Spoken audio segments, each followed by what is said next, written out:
À la recherche d'idées cadeaux faciles et pas chères?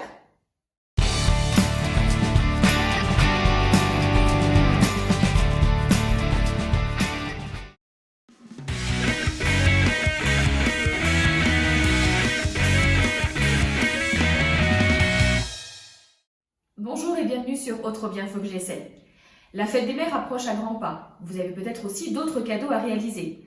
Pas d'envie et pas forcément un gros budget non plus. Je vous propose de me suivre dans mon atelier. À partir de 2-3 feuilles de papier imprimées ou unies, nous allons réaliser 3 super DIY. C'est parti en images. Premier élément que nous allons créer, c'est donc le mini-album qui fait également carte. Alors, je m'avance toujours avant les tutos à tout découper parce que finalement, me voir découper des papiers, c'est pas ce qui est le plus intéressant. Mais je vais vous remettre toutes les indications des mesures sur le côté et il y aura également sur ma page Facebook. Nous allons commencer par découper dans un papier, alors peu importe, uni ou imprimé, une bande qui va faire 30 par 20 et que je vais donc plier en deux. De cette manière, j'aurai donc 15 par 20. Je vais découper maintenant une bande qui fait 15 par 7 cm, donc dans un papier assorti. À cela, je vais le retourner, c'est-à-dire que le côté que je ne veux pas visible, je vais faire un petit repère à 1 cm du bord, comme ça, et je vais faire un pli. Vous retrouverez dans le tuto avec le mini-album d'autres techniques pour faire des plis. Là, je vais utiliser mon petit stylet spécial scrapbooking. Et donc, j'appuie ici plusieurs fois. Je mets de la règle pour bien approfondir le pli. Et ça, je vais venir le coller en fait ici. J'ai donc collé mon petit volet, mais de manière à cacher ici cette jonction, j'ai redécoupé dans un papier, alors le mien est blanc, mais à vous de choisir la couleur qui ira le mieux avec vos papiers. J'ai enlevé 2-3 mm ici, donc si vous êtes parti sur les mêmes dimensions que moi, ici ça faisait 20, donc je suis à 19,8 et ici ça fait 15. Je prends maintenant un feutre assorti à mes papiers et je vais faire une technique que vous avez déjà vue dans la vidéo pour réaliser une page de scrapbooking. Je vais réaliser une fausse couture. Donc, je place ma règle et je trace des petits traits. Je termine donc ma fausse couture. Vous pouvez prendre un feutre plus fin si vous voulez. C'est une étape qui est évidemment pas obligatoire. À chaque fois, je vous donne des idées pour réaliser vos créations. Sur le dessus du volet, l'idée, c'est d'écrire un petit message. Alors, vous pouvez écrire directement à la main. Si vous avez des tampons, c'est le moment aussi de les utiliser. Moi, j'ai choisi un jour spécial parce que finalement, ce mini peut être offert pour la fête des mères, pour un anniversaire, pour toute occasion. J'ai utilisé une encre assortie de chez Ising. Je vous rappelle que quand on fait des tampons, c'est toujours l'encre qui vient sur le tampon et pas l'inverse. Donc voilà, donc je tamponne. J'applique bien mon encre. Et je me positionne. Alors, je fais bien attention d'être sur une surface bien plane, qu'il n'y ait rien qui me dérange. Je le pose et j'appuie bien fort sur toute la surface du tampon. Voilà. Le résultat. Avec une perforatrice cœur, je vais découper des petits cœurs. Ça reste quand même un cadeau à offrir à quelqu'un qu'on aime. Donc, on va le faire dans un papier assorti. Et puis voilà, libre à vous de les positionner de différentes façons. Je sais pas, je vais chercher ce qui me plaît le plus. Petite astuce, quand vous avez des petites pièces à coller, moi j'aime beaucoup utiliser les stylos colle. Je ne sais même pas vous dire la marque, Zig Memory System, voilà. Mais en tout cas, c'est vrai que c'est bien pratique quand vous avez des petites formes à coller. Sur cette partie-là, au choix, vous allez écrire un poème, une petite déclaration ou coller des photos. De l'autre côté, j'ai découpé ici un rectangle qui fait 15 par 10 cm de haut que je vais coller en U ici, puisque ça va être un grand U, puisque c'est une pochette. Je fais bien attention de ne pas mettre de colle ou de scotch double face ici. Je vais donc coller comme ça en U. Je découpe ensuite, toujours dans mes papiers assortis, 2 rectangles de 10 par 15. Sur ces rectangles-là, vous allez venir poser des photos. Alors, moi, j'ai choisi de les laisser comme ça pour avoir du contraste et de mettre le blanc ici. Vous pouvez aussi, si vous voulez, rajouter comme une petite languette de manière à ce qu'on puisse sortir la photo plus facilement. La première languette ici, c'est une petite chute de papier que j'ai pliée en deux et je peux également le faire avec un morceau de ruban. Mes deux photos sont donc à l'intérieur de ma pochette. Je vais terminer par une petite décoration. J'ai trouvé des petites fleurs assorties, des petites perles blanches. Ne mettez pas trop de volume quand même parce que quand on va fermer la carte, ça risque de s'abîmer. L'intérieur de notre carte mini-album, vraiment mini-album, parce qu'on va mettre 2, 3, 4 photos maximum. Rien ne vous empêche, ceci dit, d'en rajouter encore une ici. On va donc maintenant s'attaquer à la couverture.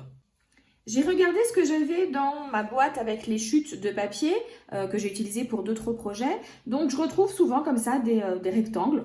Donc, je vais me servir de celui-ci. Dans la chute tout à l'heure également, j'ai celui-là. Je choisis de le mettre de ce côté-là pour que ce soit un petit peu plus en couleur opposée à celle-ci. Et pareil, j'ai une chute de papier blanc. Donc, je vais regarder un petit peu comment je peux positionner ça. On n'a pas besoin de faire des choses toujours très compliquées en scrapbooking, hein. Je prends les papiers, je regarde quelle est la meilleure idée de superposition. On utilise très souvent aussi en scrapbooking des feuilles de papier, de vieux livres. Alors oui, je sais, le livre est un objet sacré. Là, ce sont en général des livres trouvés dans des brocantes qui risquent après de partir à la déchetterie ou autre. Donc autant s'en servir. Dans ces vieilles pages, j'ai déchiré un petit morceau que je vais venir positionner ici. Voilà, comme ça. Je garde également toujours un modèle, un gabarit pour faire, alors en anglais, en langage de scrapbooking, un tag, sinon une étiquette en français dans le texte. Je vous mettrai le gabarit sur ma page Facebook, comme ça vous pourrez la reproduire. Et c'est ce que j'ai fait, j'ai reproduit l'étiquette dans un des papiers imprimés et avec une perforatrice étoile, j'ai fait le petit trou qui est ici et je vais en fait passer un morceau de ficelle à l'intérieur. Je décide de positionner l'étiquette un petit peu de travers et sur mes papiers qui étaient assortis à mes papiers unis et imprimés, il y avait une planche d'étiquette. J'ai trouvé que celle-ci était sympa. Pour égayer ça, je vais rajouter une petite fleur par ici et vous allez pouvoir choisir éventuellement de mettre un tampon ici ou d'écrire quelque chose ou de laisser comme ça, c'est comme vous voulez. J'ai terminé donc la couverture de ma carte mini-album. J'ai donc tout collé, j'ai rajouté la petite fleur, une petite perle pour faire le cœur et j'ai tamponné pour le plaisir de faire plaisir. Comme ça, on va dire que c'est une carte assez intemporelle. Elle peut être offerte à tout moment de l'année à une personne que vous aimez.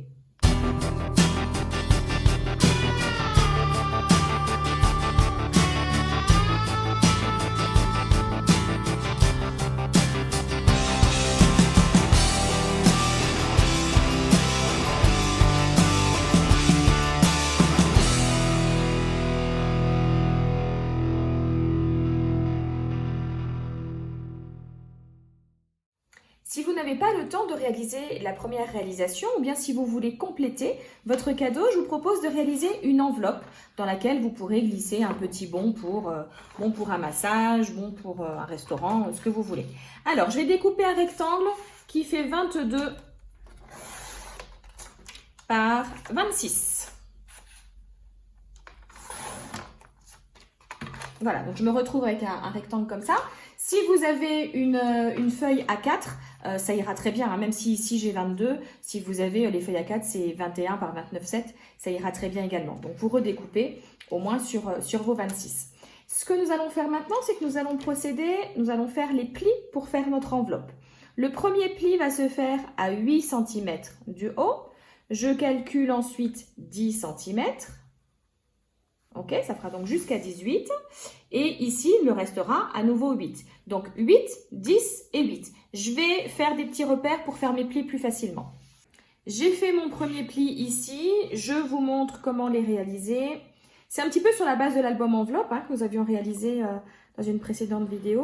Voilà, et donc j'appuie avec mon stylet et je viens m'aider comme ça pour bien le finir.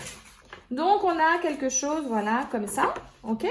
Ça commence à ressembler à une enveloppe, mais on va un petit peu l'améliorer quand même. Si vous avez une perforatrice bordure, c'est le moment de l'utiliser. Si vous ne l'avez pas, c'est vraiment pas grave. Je profite juste de cette vidéo pour éventuellement vous montrer si vous hésitez à en acheter une ou si vous en avez une et que vous ne savez pas vous en servir. Alors, pour utiliser cette perforatrice, vous allez commencer à perforer le motif. Donc, on voit ici le premier motif.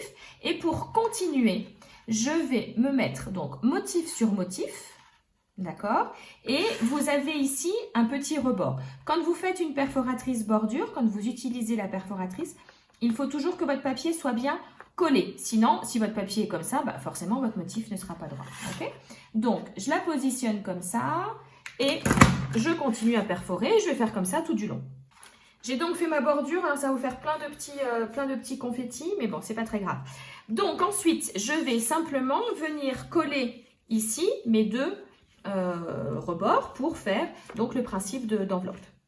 Mon enveloppe est presque terminée, libre à vous ensuite de la décorer beaucoup ou pas. Ici, je vais mettre deux petites fleurs et je vais terminer en mettant un ruban autour. J'ai noué donc une ficelle tout autour. Volontairement, je ne l'ai pas attachée. Finalement, ça fait comme un petit peu le nœud sur un paquet cadeau. Et j'ai remis une petite perle au niveau de la fleur. J'ai choisi de la corde pour que ça fasse vraiment un rappel de la première réalisation.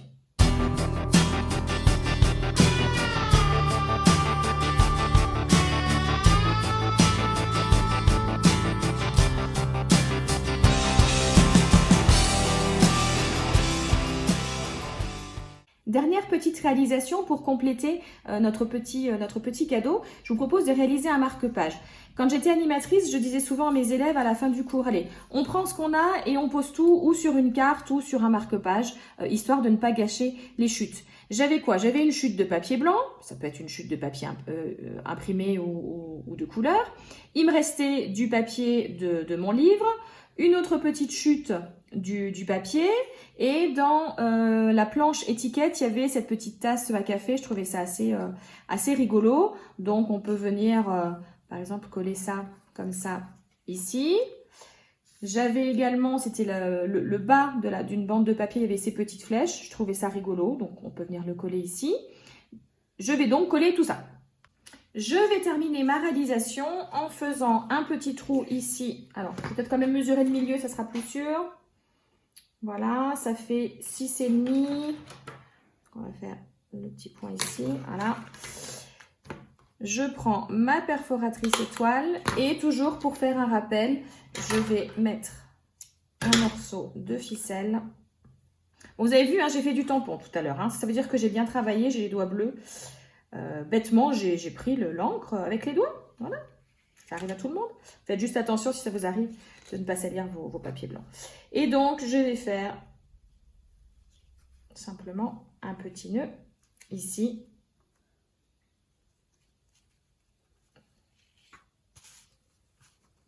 Et voilà, notre troisième réalisation est terminée.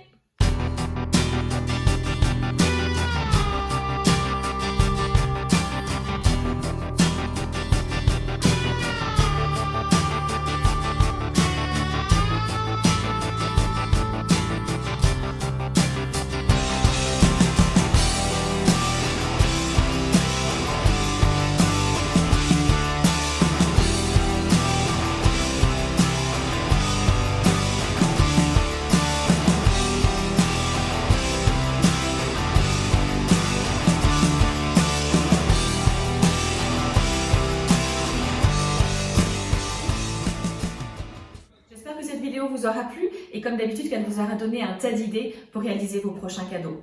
N'hésitez pas en commentaire à me dire laquelle de ces 3 petites créations vous avez préférée. N'hésitez pas non plus à me lancer des challenges pour les prochaines vidéos que vous aimeriez voir sur ma chaîne. On n'oublie pas de s'abonner, d'activer la petite cloche pour recevoir une notification et d'activer les petits pouces bleus. Retrouvez-moi également sur les réseaux sociaux, Facebook, Instagram et Pinterest. Je vous dis à très bientôt. Bye bye!